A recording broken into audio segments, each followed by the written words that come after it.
चलो ध्यान दो, क्लियर हो गया यहाँ तक, आगे बढ़ते हैं।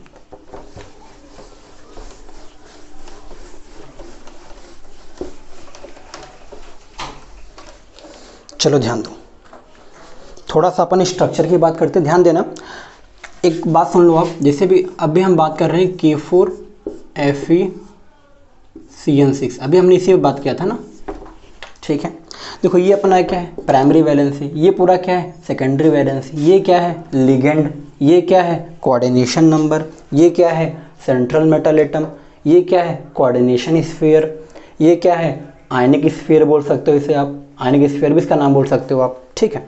चलो देखो जो लिगेंड है ना, ये अपना 6 दिख रहा है, 6।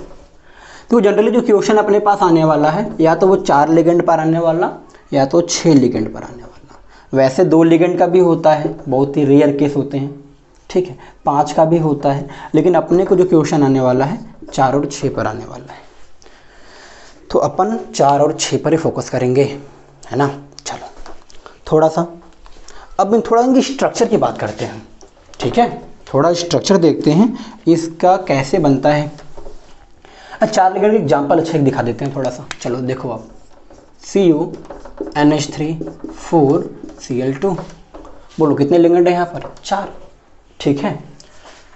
अगर और 6 लिगेंड का एग्जाम्पल देख लो आप, 6 का तो अभी दिखाया ही हमने, NH3 6Cl2, ठीक है।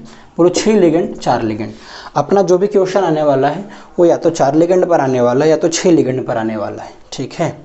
2 पर तो नहीं आने वाला बिल्कुल, 5 पर बहुत ही रेयर चांस है, मान के चलो 0.1% से भी कम है। अपना मैक्सिमम क्वेश्चन 99.99% जो क्वेश्चन आने वाले हैं नंबर ऑफ लिगेंड 4 या नंबर ऑफ लिगेंड 6, इन्हीं 2 पर आने वाले हैं। तो अपन इनके थोड़ा स्ट्रक्चर की बात कर लेते हैं। चलो हेडिंग डालो आप, structure of complex compound, structure of complex compound, structure of complex compound, ध्यान देना। चलो ध्यान देना, एक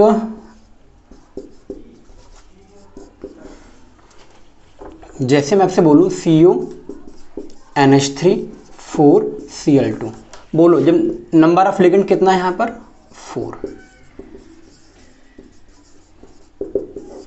नंबर ऑफ लिगेंड कितना है बोलो, 4। देखो ये अपना सेंट्रल मेटल एटम कौन है बोलो, Cu, जो सेंट्रल उसे पहले लिखो आप। बोलो लिगेंड कितने हैं, 4, कौन है लिगेंड, अमोनिया। तो 4 जो लिगेंड हैं उनको आप उनके चारों तरफ लगा दो,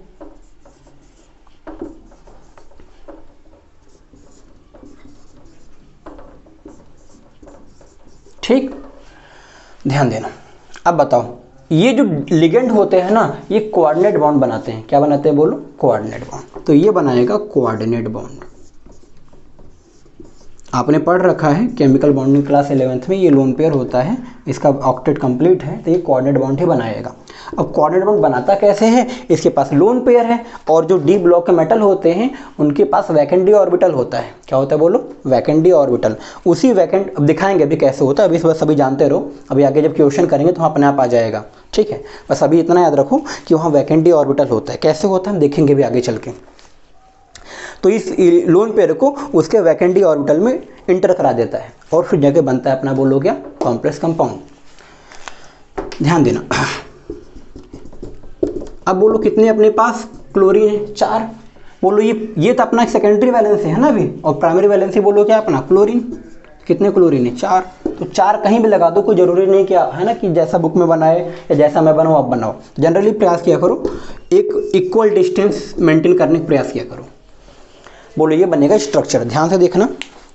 जो ब्रैकेट के बाहर होता है ना उसको हम डैश डैश डैश डैश वाले लाइन से शो करते हैं, जो ब्रैकेट के अंदर होता है ना उसको हम इस एरो वाली लाइन से शो करते हैं। अगर 6 होगा तो 6 बनाएंगे एरो, है ना, बाहर जितने समझ, सॉरी 4 नहीं 2 मिस्टेक, क्लियर है अपना 2 क्लोरीन, समझ गए।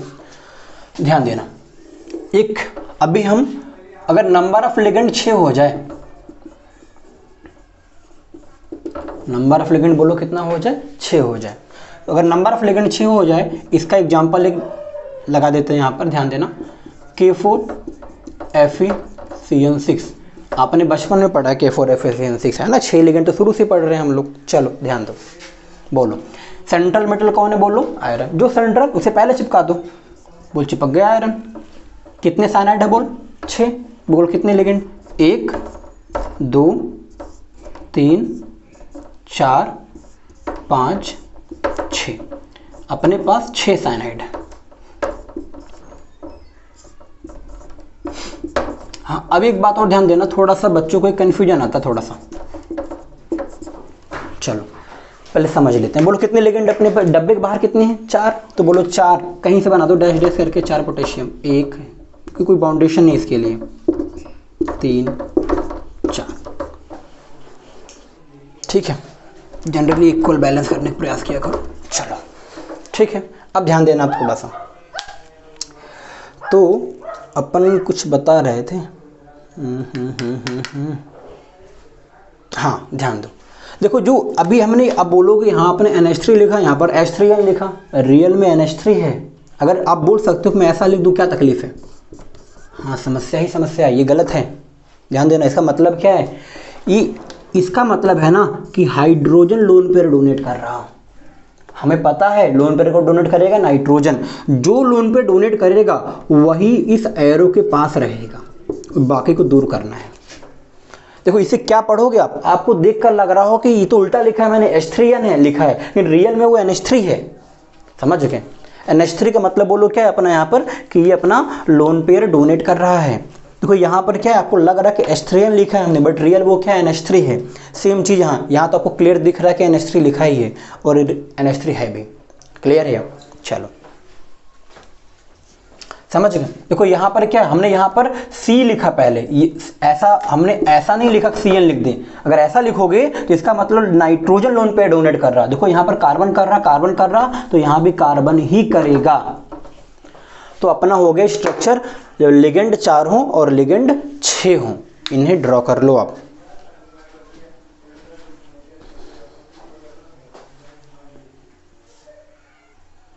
हाँ, 2 मिनट में ड्रॉ कर लो फटाफट। चलो तो आगे बढ़ते हैं थोड़ा। ठीक है, नोट कर लिया आप सबने, जो ना नोट किया हो पॉज करके नोट कर लेना। चलो आगे बढ़ते हैं।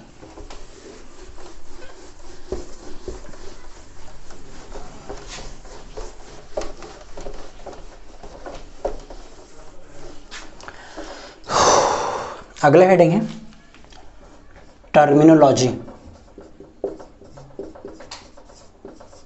Of coordination compound.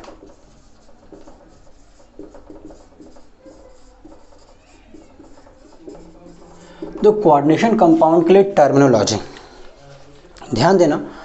अपन लोगों ने पूरे एक चीज देखा, उसमें वो लोग सेंट्रल मेटल एटम था, उसे डिफाइन कैसे करोगे आप? देखो वहां पर सेंट्रल मेटल एटम था, प्राइमरी वैलेंसी था, सेकेंडरी वैलेंसी था, जो हमने देखा ना ब्रैकेट जो शो किया था, बस उन्हीं सबको डिफाइन कर देना है अब। तो हमने वहाँ पर पहले क्या देखा बोलो, हमने एक देखा था सेंट्रल मेटल एटम देखा था, लिगेंड देखा था, ठीक है, और कोऑर्डिनेशन नंबर देखा था, कोऑर्डिनेशन स्फीयर देखा था, प्राइमरी वैलेंसी देखा, सेकेंडरी वैलेंसी देखा। अब इन सभी का छीछालेदर करना है अपने को, इन सभी को डिफाइन करना है, इन सभी को एक्सप्लेन करना है। ठीक है, तो चलो शुरू करते हैं। तो पहला हेडिंग है अपना central metal atom. Central metal atom, तो खुद सोचो और थोड़ा बताओ सेंट्रल मेटल एटम क्या है, बोलो।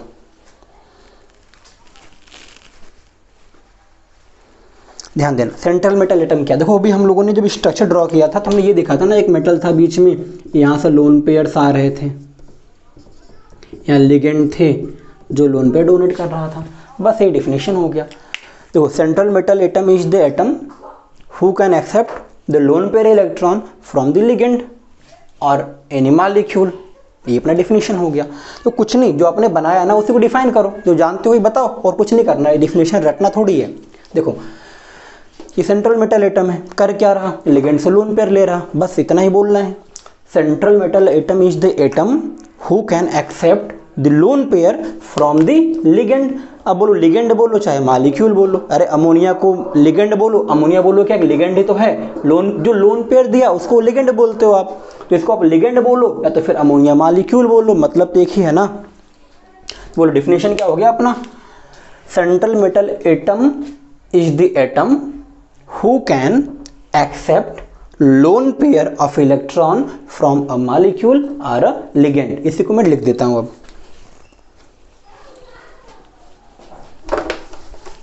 चलो डिफिनेशन लिखो, सेंट्रल मेटल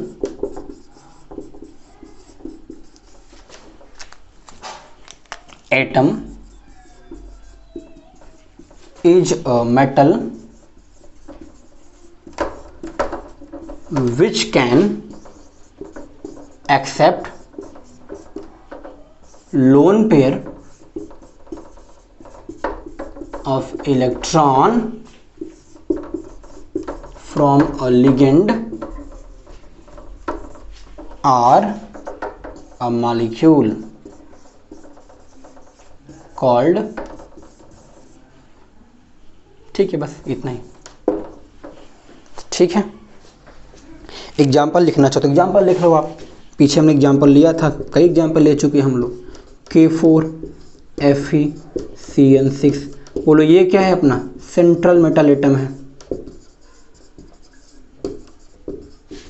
दूसरा एग्जाम्पल लेना चाहो तो ले लो, अभी हमने लिया था CuNH3 4Cl2, बोलो ये क्या अपना सेंट्रल मेटल एटम।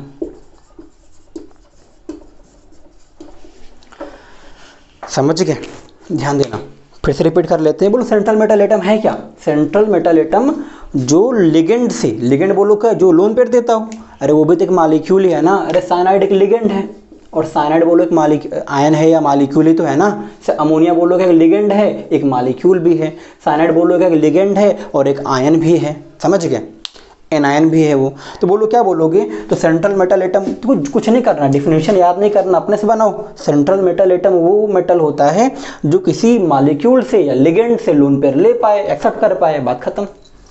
चलो एक पॉइंट नोट करके लिख लेते हैं अपन लोग, हाँ इसे नोट कर लिया, चलो आगे बढ़ते हैं।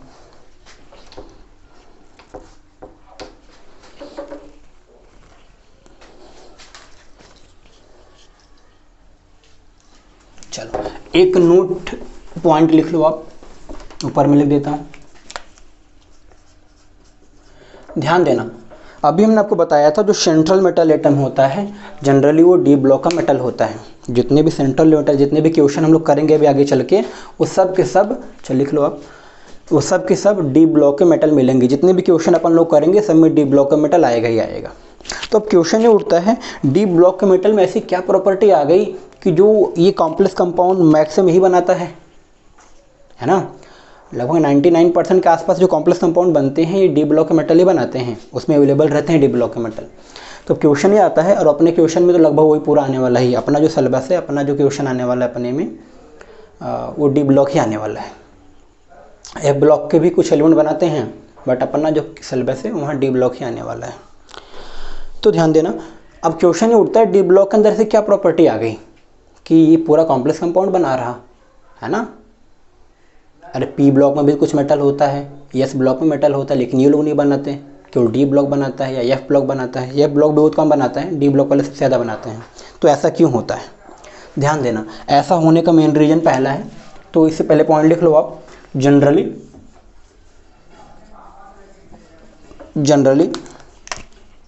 D block metal form complex compound due to, पहला बोलो क्या, तो जो डी ब्लॉक का मेटल होते हैं ना इनका साइज स्मॉल होता है। स्मॉल क्यों होता है, आपने पढ़ा होगा lanthanide contraction, sorry lanthanide contraction तो आगे आता है, बट डी ब्लॉक आपने ये पढ़ा होगा कि जब डी ब्लॉक में एंट्री होती है एलिमेंट्स की, इलेक्ट्रॉन की, जब डी सबशेल में जब इलेक्ट्रॉन एंटर करता है तो आपने पढ़ा है कि शील्डिंग जो रिपल्सिव फोर्स होता है ना, वो घट जाता है और अट्रैक्शन फोर्स बढ़ जाता है। आपने ये पढ़ा होगा, जब रेडियस पढ़ा होगा तो आपको बताया गया होगा एल्यूमिनियम का साइज ग्रेटर देन गैलियम होता है, सेम इसी रीजन पर होता है ना, याद होगा। Top to bottom radius increase होता है, बट एक्सेप्शन था, आपको याद होगा, बताया भी है हमने क्लास में। चलो, तो क्यों होता है कि डी, हमने आपको बताया था जब डी और एफ में इलेक्ट्रॉन एंटर करते हैं तो जो उनकी रिपल्सिव फोर्स होते हैं, है ना, वो जितना रिपल्सन होना चाहिए उतना रिपल्सन हो नहीं पाता, उससे कंपेयर में अट्रैक्शन ज़्यादा हो जाता है, इसे बोलो साइज क्या हो जाती है, घट जाती है। तो डी ब्लॉक की पहले डी ब्लॉक में जैसे डी सबशेल में जैसे इलेक्ट्रॉन बढ़ेगा तो बोलो क्या, उसमें अट्रैक्शन फोर्स बढ़ेगा, अट्रैक्शन बढ़ेगा तो साइज क्या हो, घटेगा। तो बोलो क्या, ड्यू टू पहला point small size, small size. और दूसरा पॉइंट बोलो क्या, हाई न्यूक्लियर चार्ज। ये हाई न्यूक्लियर चार्ज क्या है बता रहे हैं अभी।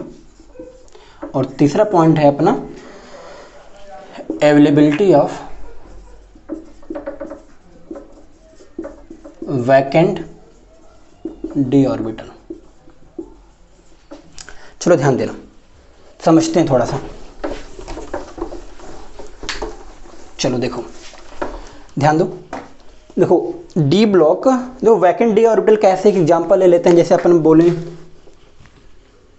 Mn की बात करें तो Mn का एटॉमिक नंबर 25 होता है। आप इलेक्ट्रॉनिक कॉन्फ़िगरेशन करना तो कुछ ऐसा आएगा, आपने ये पढ़ा हुआ डी में 5 ऑर्बिटल, डी सबशेल में 5 ऑर्बिटल होते हैं, 1 2 3 4 5, है ना। बोलो कि कंप्लीट फिलअप है, नहीं खाली है, ठीक है। तो बोलो क्या availability of vacant D orbital है क्या, सभी डी, जो सभी डी और डी ब्लॉक के मेटल हैं सब में मिलेगा वैकेंट डी।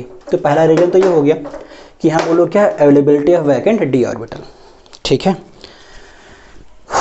तो डी ब्लॉक के मेटल कॉम्प्लेक्स कंपाउंड क्यों बनाते हैं, इसका पहला रीजन यही है कि इनके पास, बोलो सबसे मेन रीजन यही है, इनके पास वैकेंट डी ऑर्बिटल होता है, दिख रहा।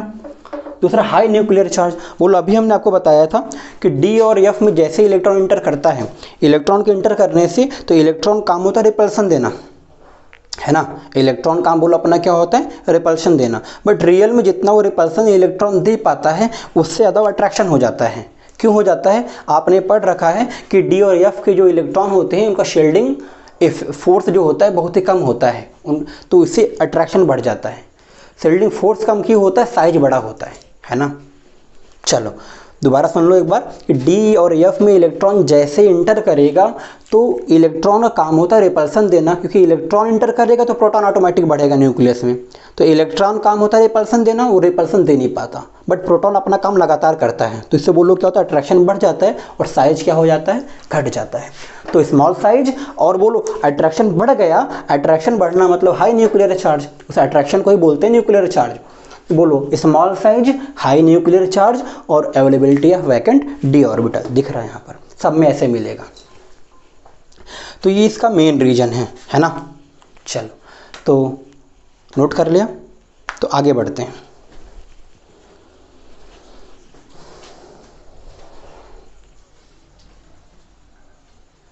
चलो अगला हेडिंग है अपना लिगेंड।